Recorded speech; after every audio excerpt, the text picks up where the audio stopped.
সেদিন আমাদের বাড়িতে এসেছিল আমাদের এক দাদা বৌদি, আর নিয়ে এসেছিল টেস্ট অ্যান্ড বাইটের কিছু খাবার। এর মধ্যে কিছু খাবার সন্ধ্যাবেলা দাদা বৌদির সঙ্গে আড্ডা দিতে দিতে শেষ করে দিয়েছিলাম। একটা চিকেনের আইটেম ছিল, আর বাকি বার্গার আর পেস্ট্রি দিয়ে সেরে নিয়েছিলাম আমাদের ডিনার। তবে এইসব খেয়ে যদি গ্যাস অ্যাসিডিটি হয় তার ভয়ে সঙ্গে রেখেছিলাম আলু ভাজা দিয়ে মাখা মুড়ি। এটা ছিল চিকেন বার্গার, আর চিকেন স্টাফিংয়ের সঙ্গে ছিল অনেকখানি চিজ।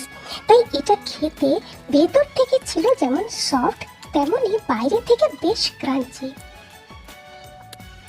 আর এরপর ছিল আলু ভাজা দিয়ে মাখা মুড়ি।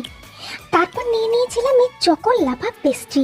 নিজেরা কিনে এইসব ক্রিমি পেস্ট্রি প্রায় খাই না বললেই চলে, কিন্তু কেউ ভালোবেসে নিয়ে আসলে পরে এমন লোভনীয় সুস্বাদু খাবার কি ছাড়া যায়।